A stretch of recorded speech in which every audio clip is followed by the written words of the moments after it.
everybody, and welcome back to a sober episode of We Watch Shudder. My name is Michelle, and who's here with me? It's JD. It's JD. It's Yeah. JD. It's Michelle. We're both always sober. Yeah, it's... Oh, are we? I definitely did not drink a bottle of wine just last night, and then went on an adventure after we got done recording. Oh, did you really? That's... I like, decided 4 a.m. was the best time to clean, and I did not make things better. I was gonna say, at least when you said go on an adventure, I was like, oh my god, Michelle, please tell me you did not leave the house. If it was warmer, sometimes I would. I do like to just meander. Meandering is my favorite thing.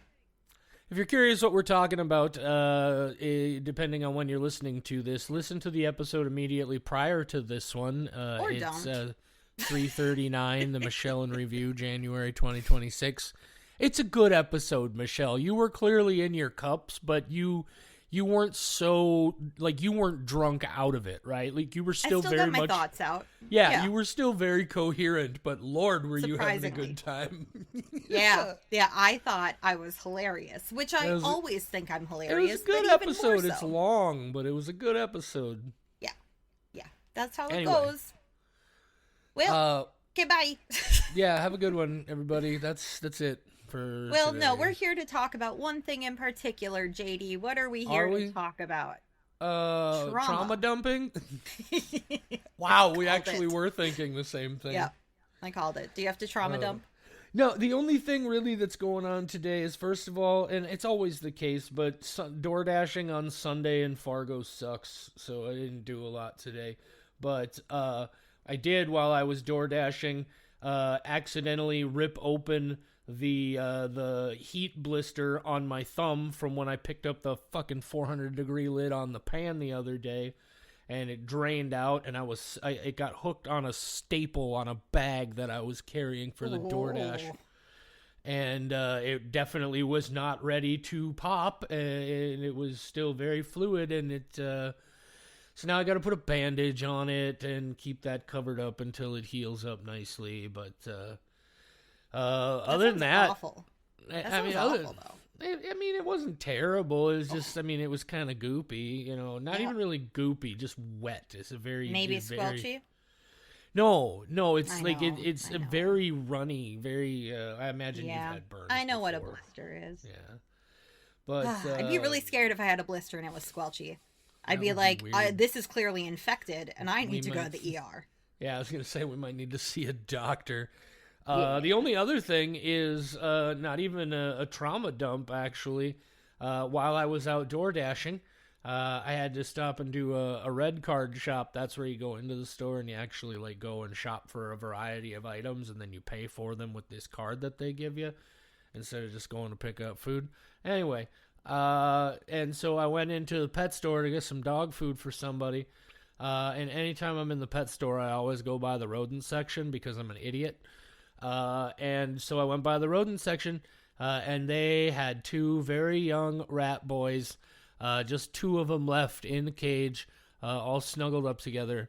And I just couldn't say no. And so even though I was planning on waiting, for a while, especially because of the dog, who, by the way, was immediately very curious and has been trying to get into my bedroom to get at them ever since they came through the door. But, I got a couple of rat boys. They're named Gork and Mork. If you know anything about Warhammer 40,000, you understand that completely. If you don't know anything about Warhammer 40,000, go Google Gork and Mork, Gorkmork. That's all I got. I'm just going to accept their names at face value and like them. Okay, that's fine. I was fine with Gork and Mork not having a meaning. I went, yep, Gork and Mork for sure.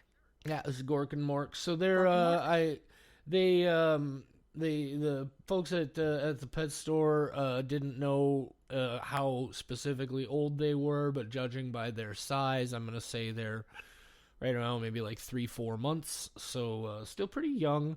But they're very cute boys, and they're very skittish. I just got them back in the bedroom right now by themselves so they can just kind of get used to the atmosphere without the dog being around and being weird. And so we'll slowly acclimate them to the place, and we'll have a couple of rat boys again. nice. How many days did you go without a rat? I think it was maybe 3 weeks. Oh, okay. It was longer. I thought it was just like a week ago that your last No, rat not passed. quite. No, So I was like, has it been like I 3 days? I think it was. I think it was about 3 weeks, but that's an appropriate grieving time for a rat. So honestly, surprisingly little trauma dump to do today. How about you, Michelle? I am ready to respawn. I'm done with this life. I want to know what my next one is. I'm definitely going to put my skill points into the tree differently. I've been very obsessed with Broadway musicals ever since I found out how to watch them. I'm not doing the illegal part. But I've been watching a lot of musicals. I've gotten tickets to some musicals. I'm big into theater again, and I love theater. And when I do this whole trip again, I'm immediately putting all my stats into charisma, acting, and singing. I'm not going to give a fuck about nothing else. I'm not going to ever do my algebra homework because I won't have to. I will be at whatever school just has you sing real good and then graduate. That's what I'm doing. One of those musical schools, I'm doing it. I'm still going to be growing up in a trailer. How am I going to pay for it? Glad you asked. With my singing ability. I will be a child prodigy because I will know not to waste any of my skill points on anything else. I'm going to sing before I learn how to talk as a baby. I'm going to be doing the cha-cha before I learn how to do the walk. I'm excited. I'm ready to start over. Well, so I'm how done do we with make this one. how This do we make build's that broken. happen? I fucked it up. Okay. This build's broken. Well, I definitely did not use my experience points wisely, and I'm trapped in some things now. Well, like I said, how do we make that happen, Michelle? Well, I guess I gotta die. It's been nice. Been Wow. real nice. I'll see you in the next life. It'll be fine. So I had very little trauma dump, and you were like, well, we got to go right to I should probably die. That's, I mean, when it happens, I'm looking forward to respawning. I want to see what I get. What can I become? Michelle, does this attitude today, this depression, this wanting to respawn, is this in any way connected to your post on our Facebook page about Iron Lung? Surprisingly, no. I've been feeling like this for a week. Just being like, man, I love theater, and you can't do theater as a hobby as an adult. Because if you get cast in anything, that is 3 weeks of your life. Every evening, every weekend, and like 3 weeks of your life even to just rehearse, plus weekends with performances, and that's like a little small city thing. You can't do it unless you devote your whole life to it. It's more like 3 months of rehearsal, Michelle. Well, depends on how big your part is, and I would never get a big part, so I'm being optimistic. I will tell you this much: when I was in the chorus for Mr. Burns' a post-electric play at Theater B a few years back, I had very little going on, and I was still there almost every day for 3 weeks. 3 months, 3 you mean? months, I was like, you just corrected me. Yes. Yeah, Almost see, you can't do that. It has to be your life. And God, there was a time where I would have committed. When I was in college the first time, when I was actually appropriate age to be in college, unlike now, back then I was going to be a directing major because I love directing, and it was going to be theatrical, not video. I loved theater. And then I got in a car accident that broke my brain, and I couldn't remember anything. So even the little parts I was doing in plays, I couldn't remember my lines because I couldn't remember my name. And then I just got really frustrated and quit it altogether. And that's why I'm looking forward to spawning again and trying it. And I'm just not going to get in the car. July 7th, 2008, I'm walking. I'll walk to work. I'm fine. Enough trauma dump for both of us. I do want to point out that Michelle had a lot of anxiety and such about it, and I totally get it because my brain is broken too. But from an outside perspective, what happened is Michelle made a post about a movie that she liked, and in the last 2 days, like it's been viewed like 55,000 times. Yep. And there's like 432 and this is what I love about it. There's like 432 reactions. And a bare minimum, 348 of them are likes and 109 of them are loves. So that's 400 and... Okay, how does that total up? Because this says it's 432, and those two alone are 457. I don't know. Anyway, the vast majority of them are positive, but the vast majority of the comments are real tragic. So mad. And so, and of course, Michelle, being very much like me, tends to focus on that stuff. And I just keep telling her it's the most crazy, this is far and away the most exposure anything we've ever done has gotten. So. Yeah, but I live my life trying not to go viral. That's my goal. That was honestly one of the reasons I stopped doing stand-up. I do not want to be internet famous. I absolutely do not. I like having a small following of our regular listeners. I don't want a lot of new people who suck. I've got my group. That's fair. I'm good with my crew. I like Brendan. I like Sam. I listen to Sam's music. I like Twig Stickleaf. Still don't know the meaning of the name. Don't want to know the meaning of the name. A Parrot Head Dad. Haven't talked to him in a while. But who's our Izzy in Germany, I believe? Yeah. Isabel? Yeah. I like our people. Yeah. I don't need new people. We got good folks. Also, fuck, I forgot what I was even gonna say, but yeah, I agree with you. I wouldn't mind more people tuning in. I'm always fine, but they got they should be rad people. Is the thing, and they won't be. That's some when you explode like that for sure, but. Yeah. That's why I like a nice gentle progression. You know what? You're right. Going viral is a terrible mistake. Yeah. No, exactly. That's why when I started seeing the numbers, I went, oh, gotta start drinking. I do not like this. I did debate deleting it, but I was like, no, this is counterintuitive to the whole point of having a podcast. Leave it and stop reading the comments. Media. Yeah. I thought it was making a funny post, and instead nobody knows how to read nuance. And Michelle, everybody has confirmed hundreds it's not me. and hundreds and hundreds of people read with plenty of nuance. The only people, nobody who understood what you were saying has any reason to comment, is my point. I've tried to tell you this. That's why all the comments. A guy told me to are... shut the fuck up, and that was a genius comment. Wow. Well, again. Anyway. I'm just saying, you might be onto something. Well, yeah, for sure. Well, I don't know. Wait, he might be onto something? Mm-hmm. Oh, maybe I should shut the fuck up. Maybe. I haven't ever considered it. I just like to talk. Yeah. You and me both, sister. You know what else is creepy aside from talking when you don't want to? Tapes. Season 2 of the Creep Tapes. Creep Tapes. Woo! Na na na na. Out there making creep tapes. We're going to write a song. Woo! We're going to be so famous. I'm going to meet Mark Duplass, and I'm going to be like, here's the song, and please let me meet Josh Rubin. You're also really cool, but I need to use you as a hopping board. Thank you so much. I appreciate you. Bye. It's got built-in potential, because he already got the danger lurks behind you. There's a stranger out to find you. You can make it, there's a stranger out to kill you. I don't know. We'll figure it out, but yeah. Creep tapes. The recording studio right after this. All right.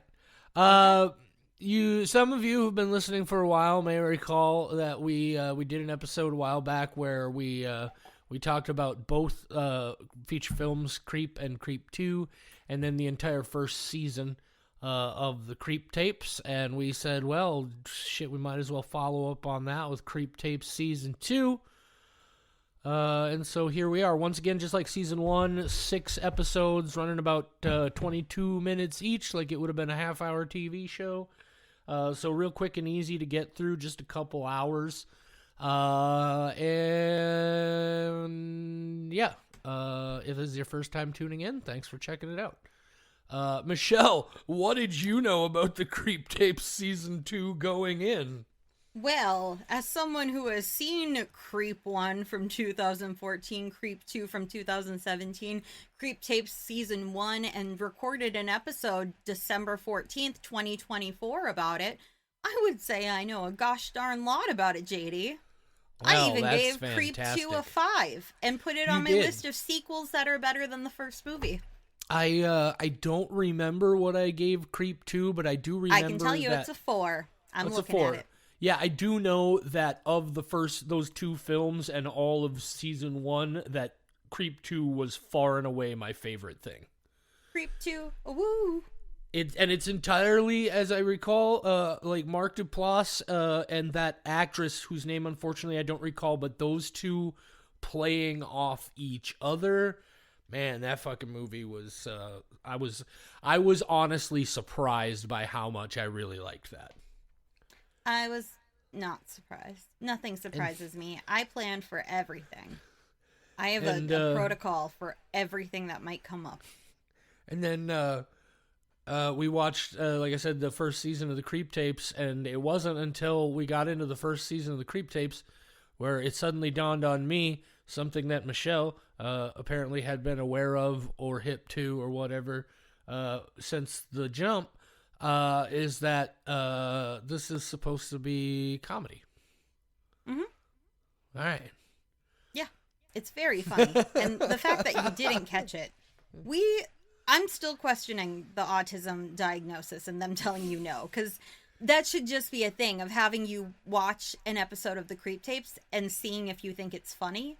And if you're like, that's supposed to be comedy, autism. They just stamp it right on you and you're good. Well, we'll talk about it more as we get here into season 2. What I only bring it up because it's going to be, I don't even know why I brought it up. Let's all find out together. Let's all find out together. You want to hit them with the Descrippy, Michelle? Yeah, Descrippy from IMDb. The Creep Tapes from 2024. It explores a collection of videotapes from a serial killer who hires victims under false pretenses to film him.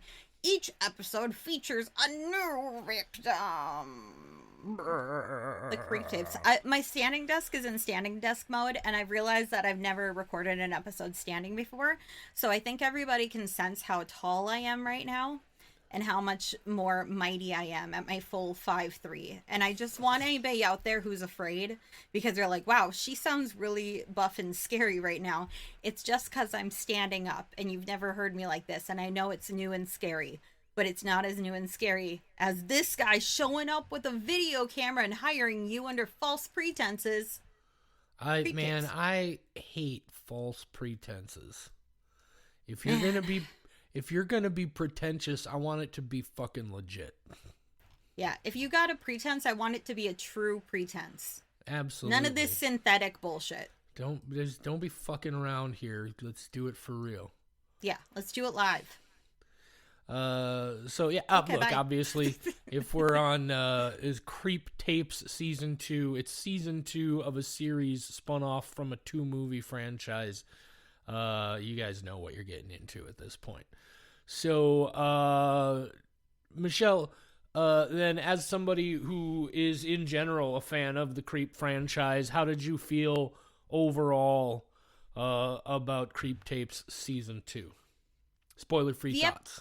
Yeah, the episodes are formulaic, obviously. This is somebody gets hired under false pretenses instead of true ones, and then they get murdered. Like, that's not even a spoiler. That's just how everything goes. The movies, sometimes they just have a little bit longer way of getting to it. The first season, all of that. With the first season, I thought that there were some things that were weird and not in a good way. And I feel like season 2, he just got back to the simple formula that I know and like. I like season 2 a lot more.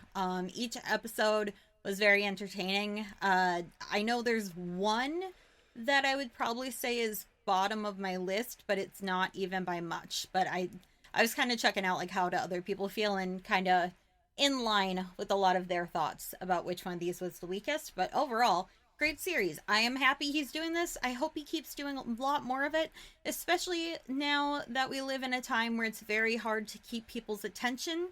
I think doing a formulaic thing that is only 25 minutes long is very smart. Maybe we should do that for the podcast. Who knows? We got 6 minutes. Let's do it, JD. What were your spoiler-free thoughts? I watched all 6 episodes. And then just because I really wanted to make sure that I still have good memory of the 2 movies. but I wanted to make sure I then also still had my head around the first series. Because I will say this, as I was watching season 2, I felt way more readily apparent to me that this was trying to be comedic. I noticed it when we watched season 1. I went back and listened to our episode, but it was more of a confusion. I was, it was that, wait, is this supposed to be a comedy? Because I thought in the episodes it was a little bit more pronounced, and now looking back on it, so that lended some. Look, there are things about this that I'm really starting to like, but there are also things about it that drive me absolutely fucking crazy.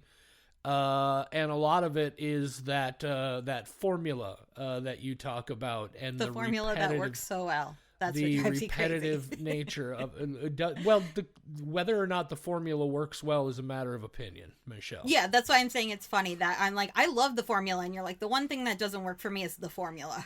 It's not even my problem with the formula is that we've now seen it fucking 14 times. But I haven't seen all the type of people he can meet yet. And the last episode of this season might be my favorite episode from the whole thing. Oh, interesting. So, all right. I want to see more characters. Are we, should we just, in our spoiler section, maybe go episode by episode and just talk about our thoughts on each one and sort of what the different characters and such are? We can, but I'm going to give it an overall score for the season instead of trying to I forgot scores. Figure it out. Yeah. Do you want to know what you gave season 1? Yes, please remind me what give me all three. Give me all of my scores for the movies too. Wow. Say please. No, I'm kidding. Please. I got it. I got you, buddy. Okay, so Creep 2014. I gave it a 3. You gave it a 2. Not so bad for the start of a race. Can't always start super fast. The rabbit learned that against the tortoise. I do remember that my primary complaint about that movie and a lot of this overall is that I find it hard to believe that any of these people would actually stick around long enough. But that's a... I would. That's Social wild. awkward. That's wild. Anyway. That's why you're fine yelling at people as our Facebook page, and I'm not. See, we're different people. I want to keep the peace, even if it means I get murdered. Shout out to Speak No Evil. Am I right? Would you rather be polite or die in a quarry? Die in a quarry. Okay, so Creep 2. Creep 1, you gave a 3, I gave it a 2. Yep. Then we continued our ascension in the exact same way, where Creep 2, I gave it a 5, you gave it a 4. And yeah, that is the one different part of this franchise that really jumped out at me. I still very much love just the dynamic between Mark Duplass and the lady whose name I unfortunately can't remember. There was a chemistry there between those two that I just thought was really fucking great. I really want them to get married. Maybe she'll show up. There's still hope. Season 3. Hope. And then season 1, I gave a 4 and you gave a 2. That was just overall instead of trying to figure out our episodes. Yeah, so what's your overall then on Creep Tapes season 2? I like it a little bit more than the first. I was originally just going to say let's do 4 again, but I feel like it improved enough that I will give it a 4.624. That's 4.624? Yep. I did a whole rubric. That's the score. And the rubric was that I thought of the first number I could think of after I hit the decimal key on my keyboard, and those were the numbers that came out. All right, fair enough. Yep. How about you, JD? What numbers happen when you hit your keyboard? So again, it's interesting because my opinion of this season is colored by the fact that ultimately I feel like they're the kind of things that I enjoy in movies, which is like more the story than just these sort of character portraits. I'm slowly getting more and more of the story that I would like to be getting. And so as more of that is revealed, I'm enjoying it a little bit more. So I enjoyed this experience a little more than I did watching the first season, but it's still got a lot of issues for me, and we'll talk about those. But I did give this 3 skulls. Ooh, a 3. You haven't given any of them a 3 before. Nice. 2423 for JD. 354 4.624 for me. That was my rating for this season in particular. I just gave it a 3.44 period. That's a 3.812 average on Creep Tapes season 2. Correct. Sweet. I'm gonna keep adding decimal points. We're gonna be in the millions. That's good. We're gonna do it. Okay. Should we get into the spoiler section? Yeah, I am home. Yeah. That's the best part about recording this remotely. I don't have to leave. I am wearing my comfy sweatpants. It's nice. Real nice. Right, okay, spoiler section. Yeah, first episode, Joseph, season 2, episode 1. A copycat killer going by the name of Joseph meets his match. Of course, the main character, at least we know him as Joseph, whether or not that's actually his name or not. Who fucking knows? But the ever wonderful David Dastmalchian cracking open the season in this one. Always a pleasure to see that guy. How did you feel about Joseph, Michelle? Do you want to do a summary of it?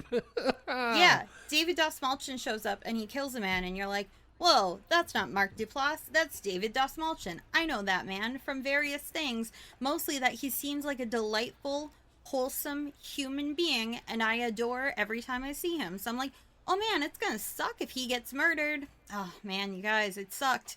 He got murdered, but he murdered himself because he saw Peach Fuzz's video online, which was the Creep 2 movie, and he was trying to pay homage to that by recreating these kills. And then Mark Duplass's character, aka Peach Fuzz, he shows up and he's like playing the part, and he's criticizing David Dastmalchian for not doing it correctly. And then at the end, he basically comes clean and he's like, I'm Peach Fuzz, I'm your hero. And then David Dastmalchian is getting real roided up for a second and just, what is he axes himself in the stomach? How does he kill himself? Face. In the face, yes, he kerchunks. It's sometimes really hard to remember a specific murder when you watch 6 of them in a row. So yeah, and I love that. I was kind of hoping it would happen, but I didn't actually think it would. Great start to the season. Back to you, JD. Yeah, this was one of them that I look even like in season 1. My favorite episode in season 1 was the episode with Josh Rubin. For me, when this works the best, it's almost just entirely dependent on the dynamic and the chemistry between Duplass and who he's playing off of in the episode. And David Dastmalchian is phenomenal in so many things. He's no different here. The back and forth between them is great. Also, this is one that is, again, sort of laying a little bit more of the groundwork of that mythology that I'm interested in. Because you start to learn about, like he's not just making these tapes, he's sharing them, right? Because, like, how did his tapes get onto the dark web where this guy found them to become a copycat? You know, to the level... Yep. Yeah, exactly. So it's like, that's, again, and this is what I'm talking about. The more of this I see, they are putting more little bits of that story and detail kind of as they go along. But Jesus, do I have to watch this guy go through 87 character studies with other actors to get to the fucking point? I hope so. Probably. I hope it takes 87 episodes. I love it. Obviously, that's the point of this show. It's just the kind of thing that does a lot of stuff that just doesn't particularly interest me. But yeah, like I said, this is one of my favorites in the season. Because in fact, probably my favorite, just because David Dastmalchian is fantastic. It is good. If not for that 6th episode being so good, this is such a strong beginning. And no shade when I point this out, to be clear, but I have to believe that axe to the face is 100% a nod to Where Evil Lurks, right? Or When Evil Lurks. Possibly. Gotta be a Possibly. nod to that. I mean, sometimes people just get axed to the face. That's still just a common death. At least 243 Americans die by a self-inflicted kerchunk to the face each year. Did you not know that statistic? That's how it's actually recorded in the statistics, too. A kerchunk to the face. They do say it different because, like, if it's the belly, it's a kersplunk. It makes a different sound. Oh, so fair. they do have to differentiate, I still just kick myself for the number of times I saw the promo image for When Evil Lurks and never caught on that the axe head is facing her. Are you there? Yeah, I was trying to think of a segue and I got nothing. That's I was fair. just replaying that scene in my head and just. All right, then. I was away for a while. Okay. Let's move on. Episode Season 2, Episode 2. Wes, a videographer, accepts a gig filming a... a videographer accepts a gig. That's the plot summary. Do you remember this one, Michelle? Yeah. Wait, you think can that I I do don't this one? remember? Yeah. Can I do this But one? I'm just like, yes, I remembered it. I just watched it. Okay, my memory's bad, but I remember the general gist. He meets a guy, they die. That's easy. Yeah, you go ahead and do it. You sum it up. Yeah, so in this one, there's a guy named Wes, and Joseph is pretending to be a guy named Trip Engold, Engold or something like that. I'm trying to read it from this tiny image on IMDb. Anyway, he's pretending to be like a home renovation guy, and they're going to shoot the pilot episode for this new house flipping show called, what was the name he was going to... Flipped and Sold with Trip Engold, I believe, was going to be the name. Right. And he's like, it's all about professionalism today. Another one of those. Like I said, I went back and watched, and I'm noticing this is a theme, right? Like, a lot of these have, like very specific, as like integrity and professionalism and all of this sort of thing. And so they're working on it, and he starts getting real weird. And then at one point, they're out, like, driving to somewhere in the dark, and then they get out of the car, and Trip Engold fucking assaults Wes. And we think maybe he might be dead. And then while they're out there in the dark, and his Wes was trying to run away out into the woods, so he whooped his ass out there in the woods and then dragged him back to the car. But then somehow, surprise, the cops show up. What are the odds? And then the cops are like, what's going on? And he's immediately like, oh, this dude came and attacked us and ran off into the woods. And he's like, fucking, what are you talking about? And so they don't necessarily believe him, but then eventually he starts telling this story, and then Wes isn't dead, and he wakes up, and he starts confirming the story, because it was a really clever sort of cover story, except he kept overacting terribly, and just, like, how these cops believed a word out of his fucking mouth is beyond me. But anyway, the cops go out to try and find the bad guy, and it turns out he's the bad guy, and he fucks up the one cop with the shovel, and then he takes his gun and he shoots the other cop, and then he drives away in the cop car. And that's the end of the episode. Mm-hmm. Wes. Season 2, Episode 2. Wes. How'd you feel about that one, Michelle? Oh, it was better than the other episode, East. West and East. Yeah, I got it. Yeah, you got it. The T was missing. It was good. This is just kind of like middle of the road for me. This is not the strongest. It's not the weakest. This is one that it went by the book. I did find the realtor and doing Peach Fuzz's whole professionalism thing. There wasn't a whole lot of that in this season. I mean, little comments here and there, but not as rigid as in this one. And I do like that we got to see that character trait back a little bit, because you're right, it does come up constantly throughout this. People have to do things correctly, and he knows this because he has had 3 million jobs trying to kill people. He knows everything. He Googles how to do every job. He's like Barbie. That's what he is. He can be anything he sets his little heart to. Serial killer Barbie. Serial killer Barbie, where you can do whatever you want to do. If you want to sell real estate, go for it. If you want to fuck your mom, go for it. I don't know. Throwback to season 1. This episode though also it does there's an idea I've been starting to develop, especially as I watch more and more of this, and this time when I went back and watched all 12 episodes. This episode does one of the things that some of them do that drives me nuts, which is, so like, every episode has this this opening sequence where they show you like his tape room or his tape library, and he's got these like high-8 digital videos, and he's got some DVDs, but a lot of it is like VHS tapes with dates going all the way back to like the early 1990s.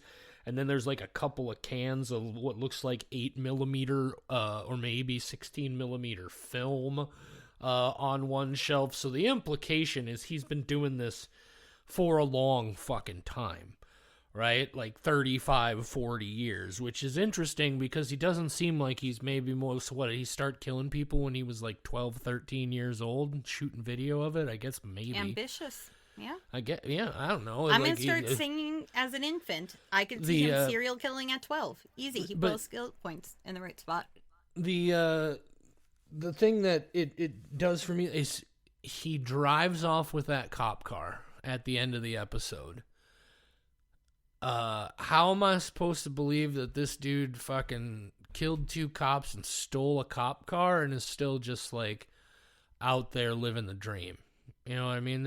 It's like at no point whatsoever is he like trying to hide. Like if this guy, like, they would sooner or later they would figure out that all these people who are disappearing are people who are answering Craigslist ads for a guy who's like getting people to come videotape him, and they start trying to find the guy, right? Like, and so there's a curiosity about that, is that like he just drives off with this cop car and then it's never mentioned again, and we'll talk about more of that as we go on.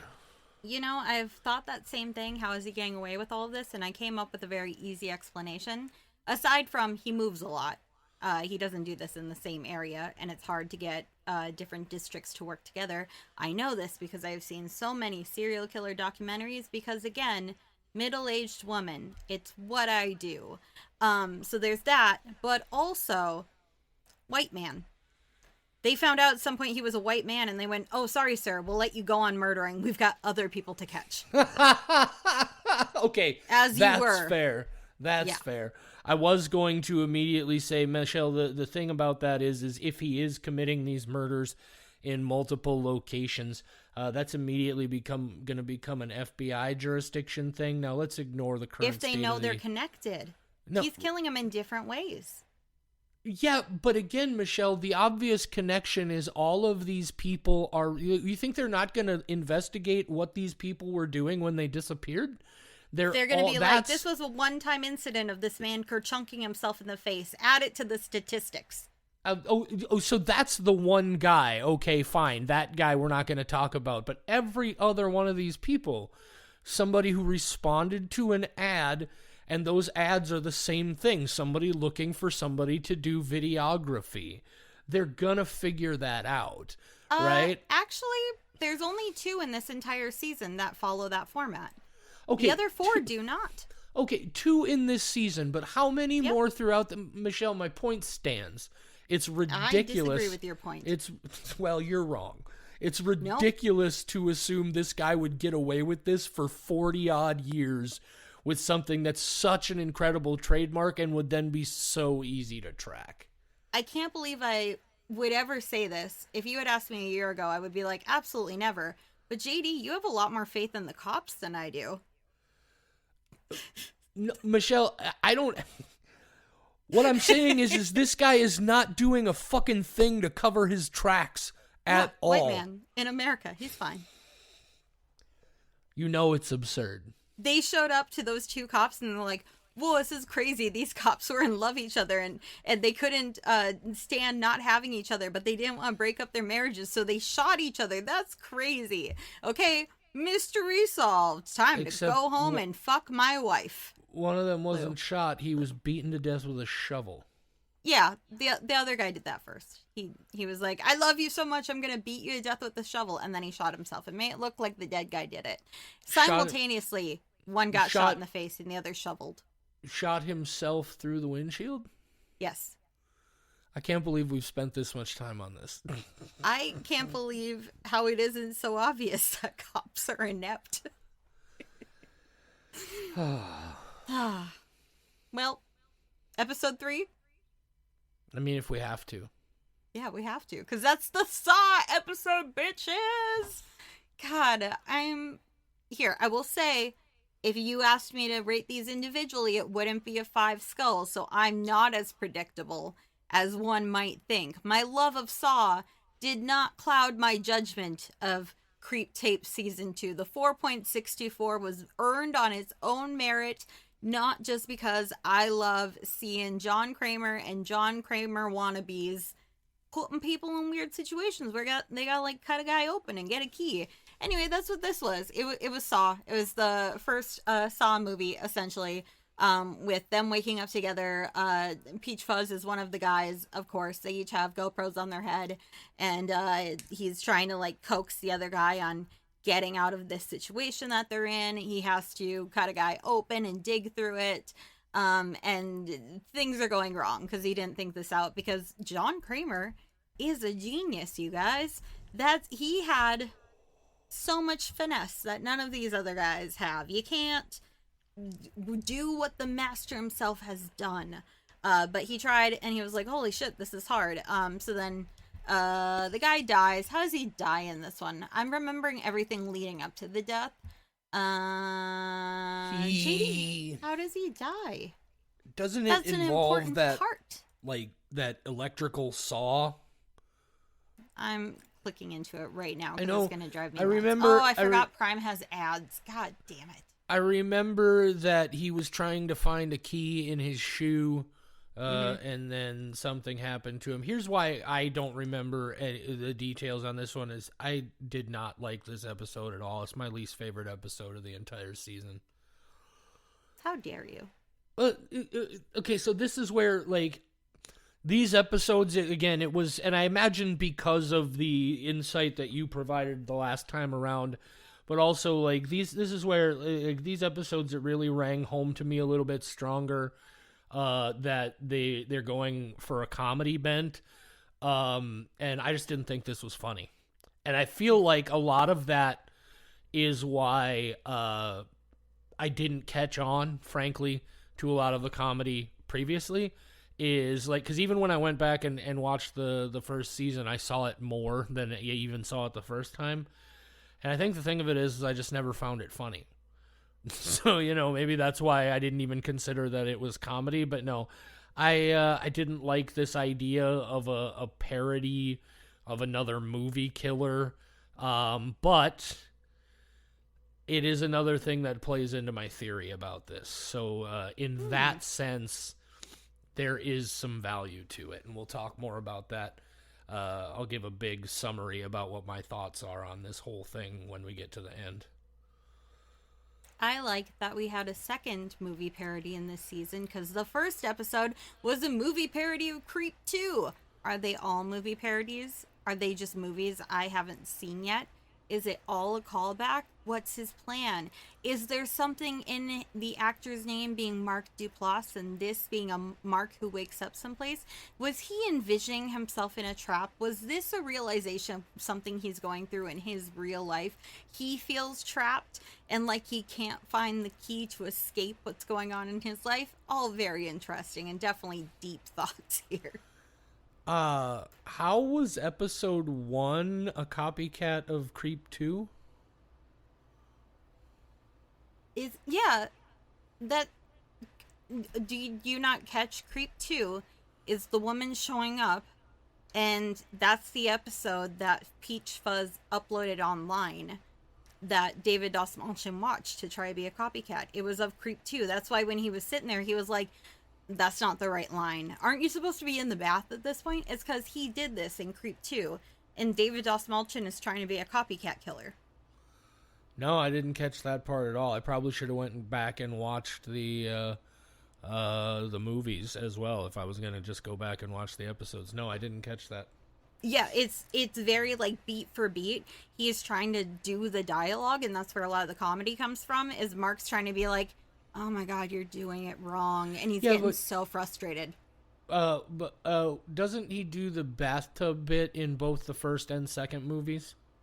I could have sworn it was Creep 2. No, and I'm not saying this isn't specifically a copycat of Creep 2. I'm just curious because I feel like I had seen that more than once, and that maybe is what made me think, oh, this is just a thing that he does every time he brings one of these people out. Is like, oh, now we've got the bathtub scene, and then it be, I don't know. But no, I just remember. I know it's in Creep 2. I didn't catch that detail. And in that case, then there's one other episode in here that is a complete nod to something else entirely. At least I think it is, and we'll talk about that. Excellent. Episode 4, Ava is the guest in Ava. Do you want to do this one, JD? Yeah, of course I do. Cool. So there's this lady named Ava, and she comes out. She answers an ad about somebody who says they have an animal sanctuary, and they want to make a video about their animal sanctuary. And she gets to this place, and it's just like a house with a yard. And surprise, the Peach Fuzz guy, Joseph, or whatever, I think he's calling himself Mark in this. I don't fucking know. But he's there. He's all so weird. Oh, the episode starts with, like, somebody playing with little toy animals and giving them voices and weird shit.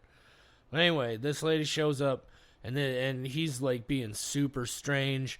And he's, like, he's only eating raw vegetables, and this whole thing about don't cook anything, no cook, like, everything should be raw, don't eat animals, all this whole thing. Don't eat vegetables. It's all cruel. And then you're not wrong. That's why everything I eat is artificial. That's not true.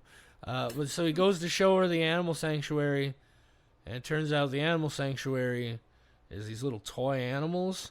But I did notice the second time I watched it that a lot of the toy animals have the same names as some of his victims. And so there's all these toy animals, and then the toy animals are worried about the big bad wolf animal, who, of course, is a little toy. He looks like Peach Fuzz, and he's, like, there in the animal sanctuary. And the guy is, like, going crazy and freaking out. And anytime there's, like, fire or heat or the implication of cooking things, he starts freaking out and having, like, a whole thing. Anyway, she's like, oh, I thought I was going to make this documentary about an animal sanctuary, but this is like some fucking weird psycho dude who's having a whole like mental breakdown right in front of me, and it's going to be a totally different thing. Anyway, eventually he has this whole thing where he's having like a reclaimed memory or something, a recovered memory about like a thing. And so they go, he draws this thing that he saw on a wall, and it's like, I know exactly where that is, the lady says. And so they go to where it is, and he's like, it's like he's having this breakthrough moment about his trauma, and he's got a can of gas, and he goes out there and dumps the gas all over himself, and he's like, he's going to light himself on fire because he got beat up outside this building, and they were going to light him on fire, but then they didn't. And then, and she comes out, and she stops him, and there's this whole thing, and then he gives her a hug, and he's like, surprise, now you're covered in gas, and then he lights her on fire. And turns out it was a whole thing the whole time, and that's Ava. That it is. Yeah, it is. How'd you feel about Ava, Michelle? Very tepid. Tepid? Interesting. Yeah, this is my least favorite out of all of them. It was just... I didn't find the vegan psychosis angle as fun as other concepts. Michelle, are you familiar with a movie called Marwen Call? I don't know what that is. Is that a type of bird sound? No. So it's a reference to something in the movie. So Marwen Call, Marwencol, it's a documentary film.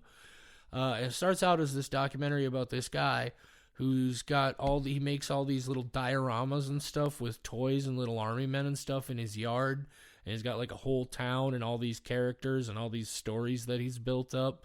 about these characters. One of them's name's Deja Thoris, which is the name of the princess from John Carter of Mars and all that. Anyway, ultimately, as the documentary goes on, we also learn that I don't remember specifically if it was a matter of sexuality or a gender issue, but part of what happened to this guy that started him down this path of having these of doing these sort of it's some sort of almost like a schizophrenic sort of thing or something if memory anyway, he was attacked and nearly beaten to death outside of a bar one night because he was a transvestite, and he spent like 9 days in a coma and had brain damage, and then he started making all these. It's real dark, but it's a real fan. And then they made like somewhere along the line they made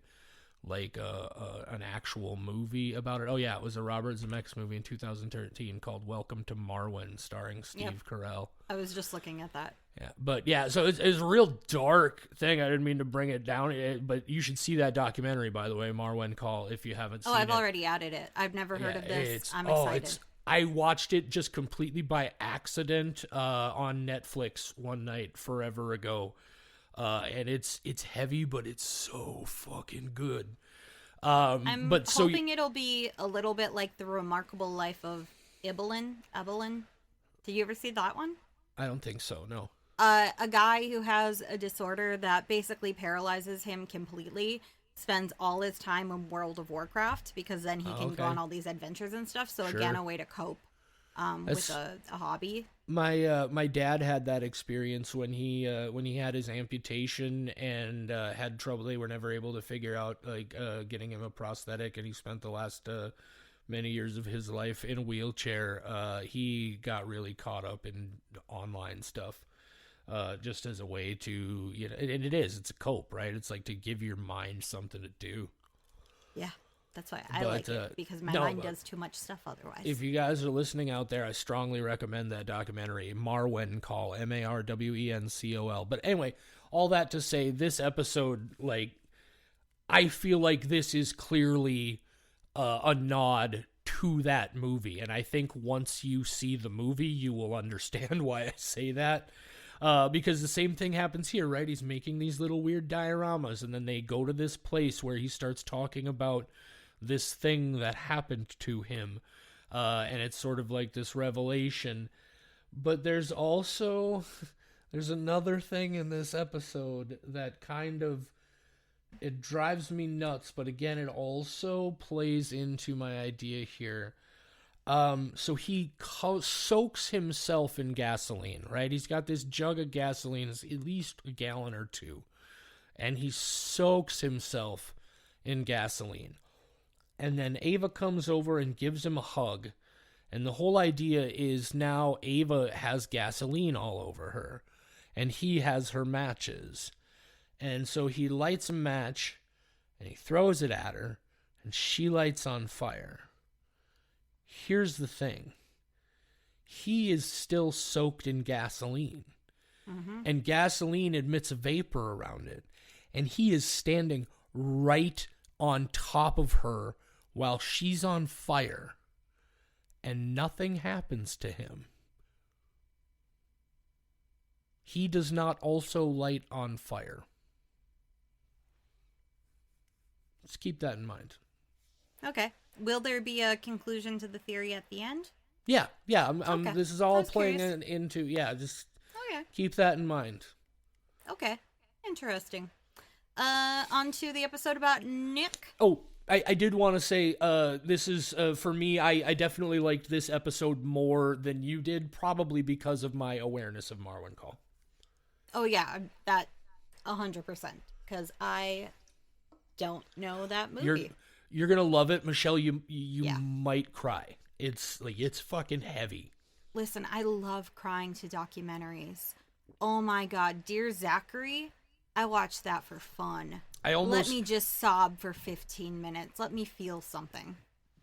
Yeah, it's God, I almost wish it. Now that I think about it, it's kind of spoilery on the documentary that I brought it up, but it's I a have no documentary. idea what's going on in the world. I'm excited to see it. Like, that Oh, intrigues me. It's a documentary. You It's can't fantastic. spoil real life. It's so good. JD, spoiler alert, a plane has hit the second tower. Oh no. Why are we talking about 9/11 2 episodes in a row? It was specifically that because I was like, I was going to mention Titanic, and I went, everyone went Titanic. Let's keep talking about 9/11, shall we? No, we shan't. We shan't not. Okay, so next episode, Nick. The Nick episode starts with the guy. I will just, JD, here, I will say on record, JD was completely right about whatever we were talking about, and then we can save them 3 minutes of their lives that they will never get back. Here's the They best don't need part, to know. Michelle, is by the time anybody hears this, whatever I did has already been done. So we'll find out. Time is an illusion, a terrifying illusion. So you want to summarize this one then for us, Michelle? I don't know if I reliably can anymore. Do I even know what anything is? Okay, so this guy shows up to a doctor's house, and it's not the guy that I'm thinking of. It's a different guy, and he plays a doctor, and he's not in any of the shows that I thought he was, and I'm looking at his face, and I recognize that's not the man. So he's a doctor, and he gets dead now, and then he had a patient showing up, and now Peach Fuzz is like, I'm your doctor now, bitch. So he's impersonating the doctor, and he's trying to, like, psychoanalyze this guy. And then it comes out that there's a whole Santa thing where he was assaulted by a Santa who might have been his dad, and Santa's real. And now he's got this whole thing where he's coming to terms of what happened to him, and they're going to reenact Christmas so that the other guy gets healed. And then his present is a head. You know, like Seven. What's in the box? It's a head. We all know that. Now he's dead too. Merry Christmas. Yep. Michelle, were you thinking of Kyle MacLachlan, who plays Aufseher Hank somebody in Fallout? No, I was thinking Michael Emerson. He's in Fallout. Who's Michael Emerson? Siggy Wilzig in Fallout. There's nobody in the TV show Fallout. Oh, shit. Yeah, he is. Never mind. Yeah, there is. Leland Townsend and Evil. Oh, yeah. That's the guy from Lost. Yep. The guy from Lost. That's the first thing I saw him in, but he's Leland Townsend. And yeah. Infuriating. Okay. Yeah, I see. He was also in one of them Saw movies. Yes, he was. Okay. Yeah, it wasn't That's the guy. And then I looked at that guy's face and I went, absolutely not. I'm so glad that we got back to this discussion. I know. It's so much of my life. I could be doing jumping jacks and getting real buff. I mean, what's stopping you, Michelle? What's stopping you? I am stopping myself. Michelle, I'm the you want to be. The only thing stopping you from being me is you. I think a lot of things would have to happen if I just woke up and I was like, I want to be Jeremiah today. Oh, God, don't use my government name. I'm going to have to buy a lot of sweaters. Wow. I don't wear long Michelle, sleeve things. You wear sweaters.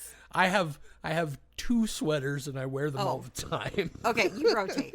See, I only wear just plain colored t-shirts. So I'm going to have to go buy some sweaters and some rats. And then I think I'll be like halfway there. Yeah, if this is your first time tuning in, this happens all the time. Nick, this episode, I don't know how I felt about this one. The whole idea, because like he shows up, so he knew in advance that this dude was gonna be coming to the doctor's house on an emergency late night house call,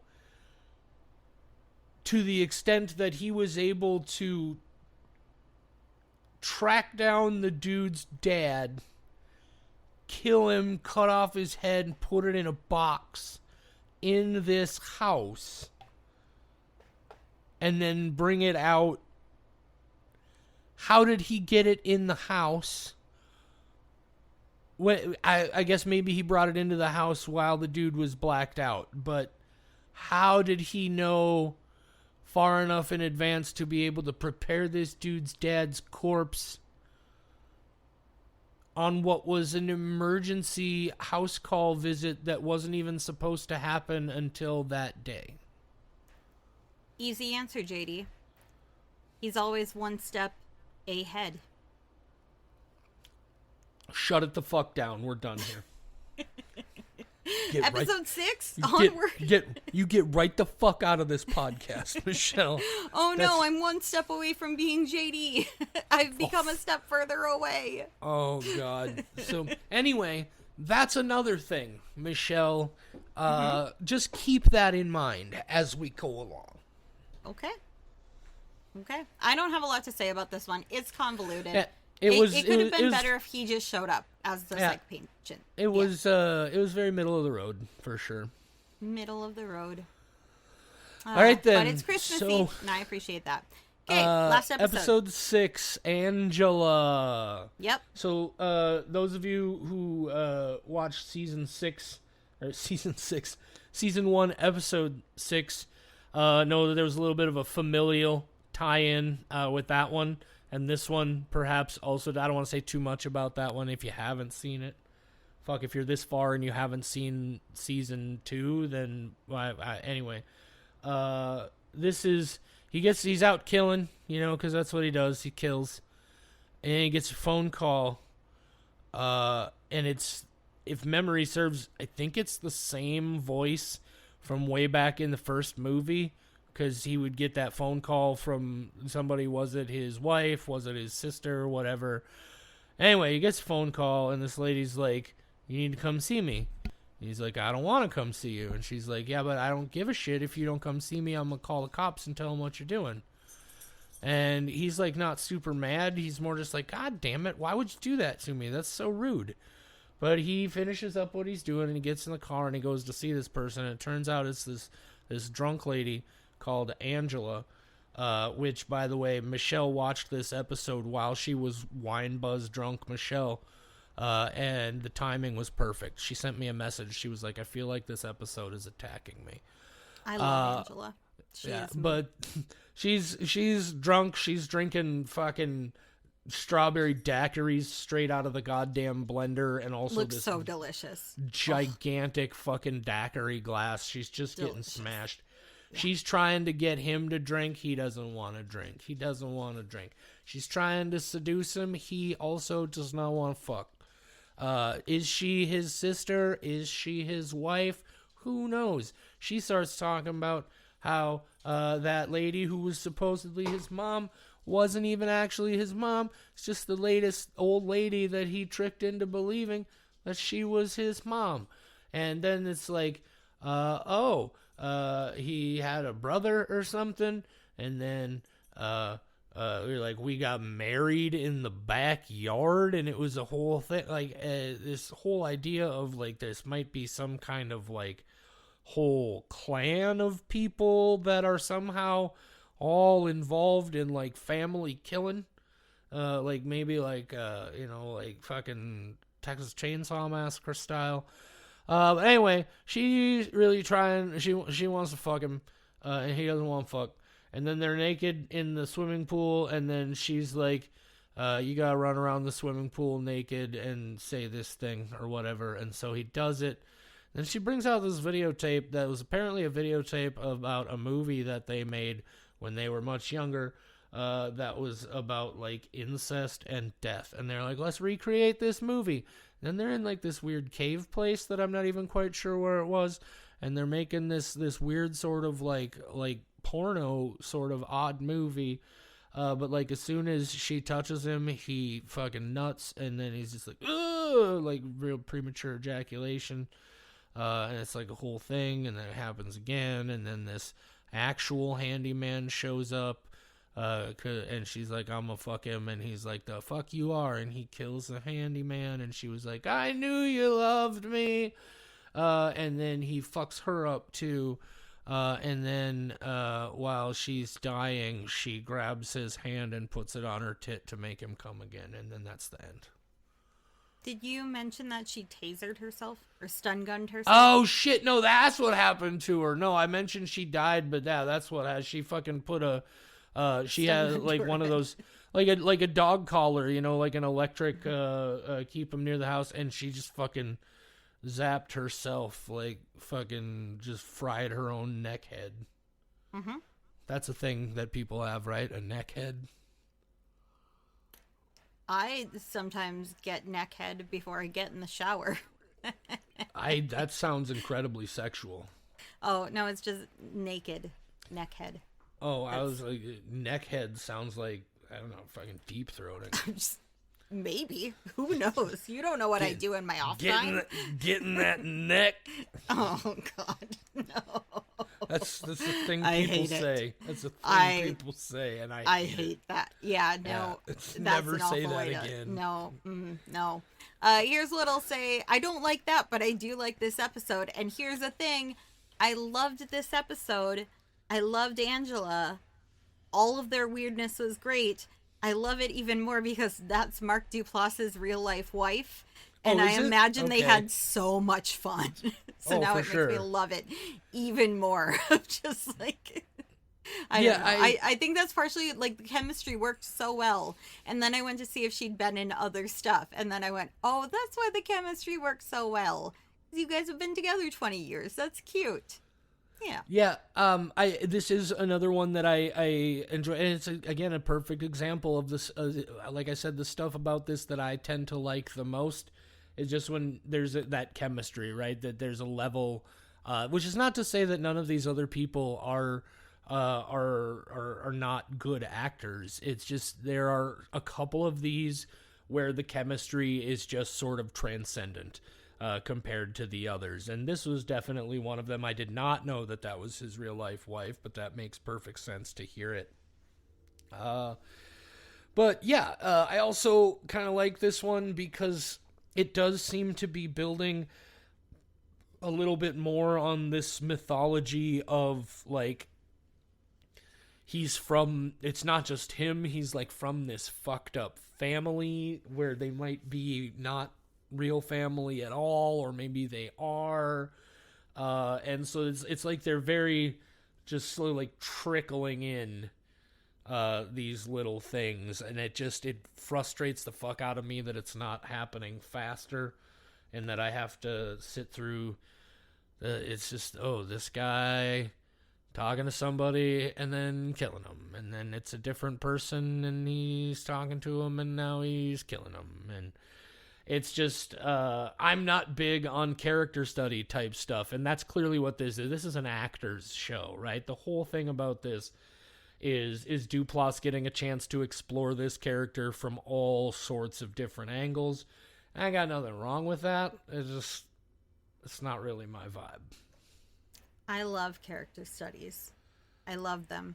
There's a YouTube channel I love called Characters Welcome, where all it is somebody coming up with a very specific character and then acting out a one-man scene for about 5 minutes. My favorite one is 2 trench coats inside of a kid instead of 2 kids inside of a trench coat. It's 2 trench coats inside of a kid trying to sneak into a movie. It's one of the funniest things I've ever seen in my whole life.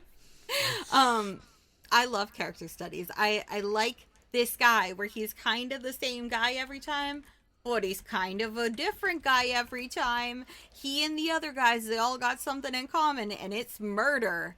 I love it. I just, I like Angela, and for the same reason that you did, I like that this had extra substance, and it didn't get as weird as season 1 did, where it was just like, this is too far. I don't like this type of lore. You know what?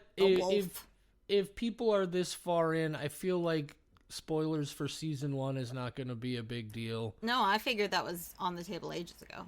I just instinctively was like, oh, I don't want to spoil this other thing. Anyway, it definitely didn't get to that level of like, oh, now he's nursing off this lady who's his mother. What the fuck? Yeah. Oh. Yeah. Okay, I want to hear your theory. Let's get to it. Okay. Tell me. So, it starts, is a lot of, this is a thing that actually, it's a wild idea. I don't know if it's actually a real thing, but I got it from an Alan Moore, affiliated comic book. It's a 2-part miniseries that was called The Courtyard. Very H.P. Lovecraft kind of thing. Alan Moore wrote the basic story, and then some other guy wrote like the panel by panel script. Jason Burroughs, I think maybe his name was, or that was maybe the. Anyway, it doesn't matter. Talks about a thing called anomaly theory. And the idea is when it seems like there's nothing that ties anything together, you take all these little random disparate bits of information, and somewhere there's got to be a connection there, right? So you take these random and you just sort of see how they piece together. And that's kind of what's going. So we start with the video library that we see in the credits of every episode of this. As I mentioned, some of these tapes are going back, like I'm looking at a still from it. There's one that says Jose, Summer 89. Like that's a VHS tape. There's also one, by the way, that I brought up in the last episode and still fascinates me. There's one that says, it just says Pittsburgh Pirates. And I know that the Pittsburgh Pirates had a couple of highlight home videos from around the early 90s because they were really good at that time. But anyway, and then like I said, there's all these ancient videos, these old VHS tapes, and then there's like that old Super 8 film.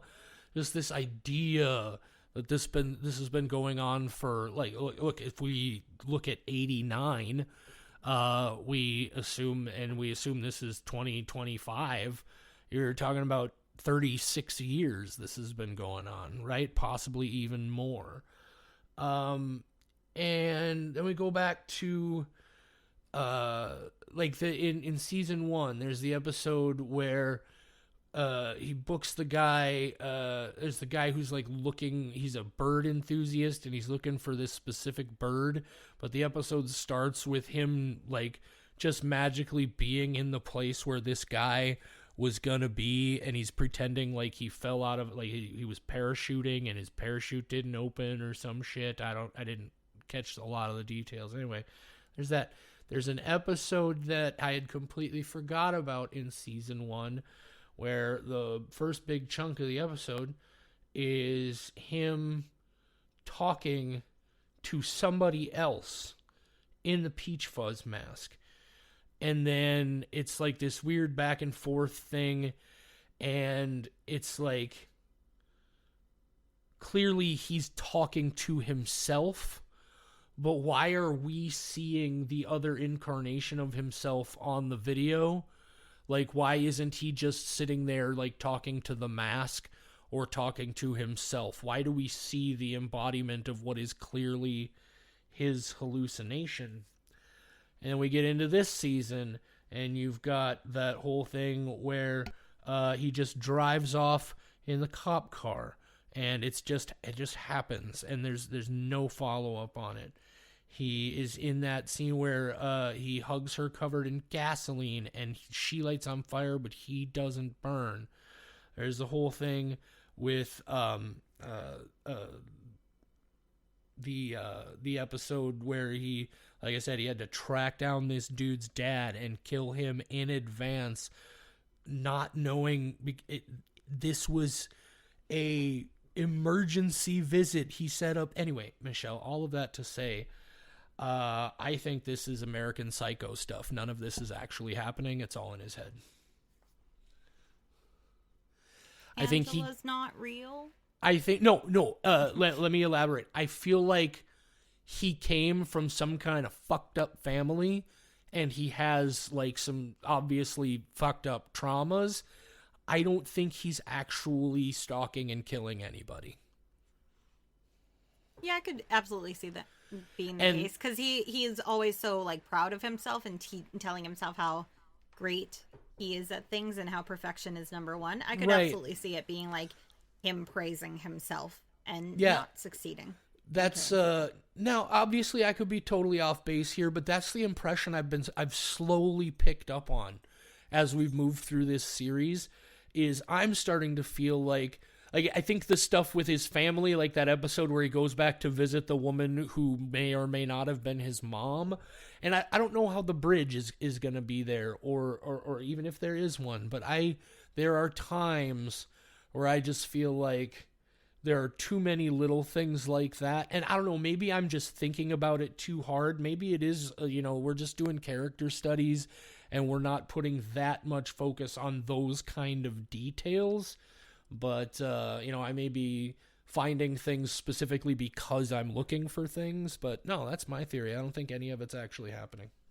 It could also be a case of he's painted himself into a corner, and now it has to be that none of this is real. Because that happens a lot with TV shows where, they couldn't come up with an explanation. So whole thing was a dream. Yep. The plane crashed. It never actually happened. I'm not going to tell you what show, but if you know the show, you know how disappointing that was. But you get to a point where there's no explanation. So I guess it was all a dream. 4, 8, 15, 16, 23, 42.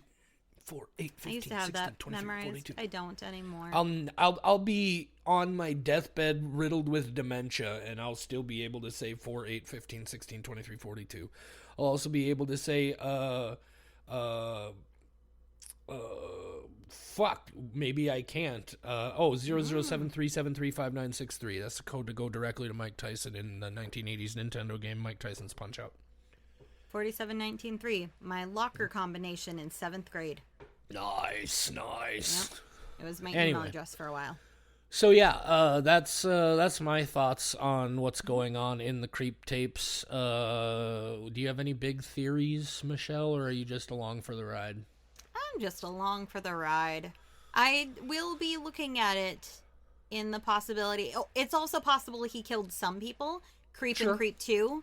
Those are very possible kills that weren't too complex. I never got any of that impression watching those first two movies. At no point whatsoever did I ever feel that. So yeah, who knows? Maybe we'll learn more as they go on. They have announced already that there's going to be a third season. Mm-hmm. I do like the idea that at least the first two movies happened, and now the creep tapes are an exploration. None of this is real. I don't mind that. In this case, it wouldn't feel like a cop-out, but it could also be that he's painted himself into that corner, because how did you happen to parachute on top of the bird guy? Right, yeah, there's just all these little things that are so goddamn convenient. And so, yeah, apparently not only have they announced that the series is having a third season, it was announced just back in December that 2 episodes have already been filmed.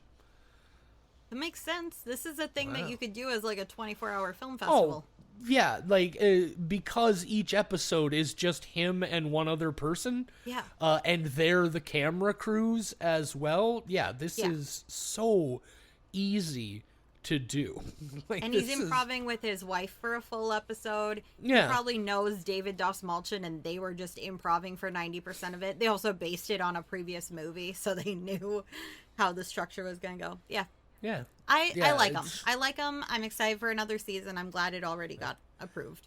So I hope that we get an explanation at some point. Yeah, and I do like that we are slowly getting more and more information. I just, like I said, for my taste, I wish it was coming more quickly. I like it when they come quick, just like Joseph. Yeah. Well, on that note, got anything else to say, JD? Yeah, I do have one other thing to say. Damn it, I have homework due at midnight. Do we really need to see Mark Duplass's dong anymore? Yes. Okay. Yeah. Thanks for asking. Yes. All right. Well, holy shit, we made it an hour into... Wow, this is late. Michelle, you got homework to do. Say goodnight, Michelle. Good night, Michelle.